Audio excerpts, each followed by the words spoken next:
Yaxshimisiz arkadaşlar. Men sizlarning yangi kelgan sinf mas'ulinglar. İsmim Ali Qurban. Heliq Ali emas, juma. Tövanda yo'qlama qilib o'taylik unda olsa.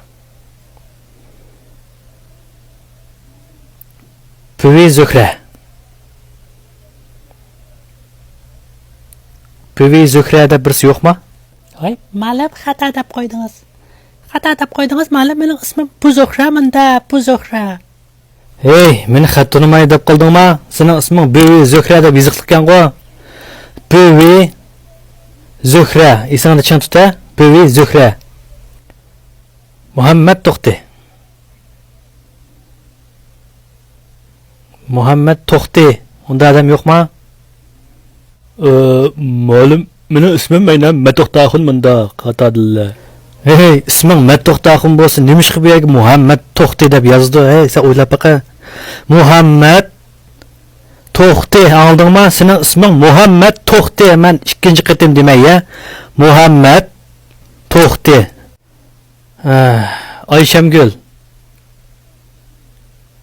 Ayşemgül deb yo'qmi? Qanda desam, ba deysizlar valla. Ayşemgül yo'qmi?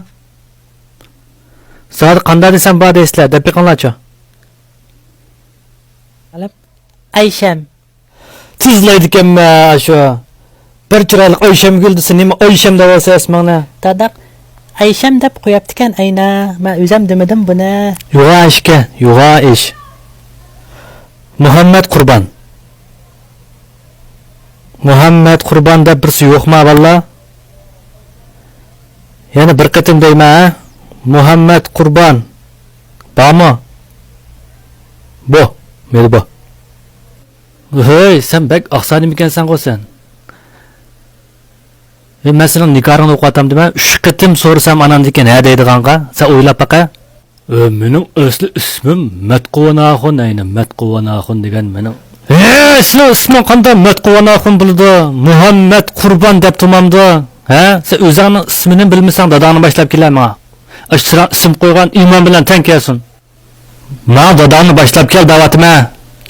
Akamni boshlab kelsam bilamda. Chiqay porkotek so'yma sinfdan. Ikkinchi ko'zam ko'msin seni.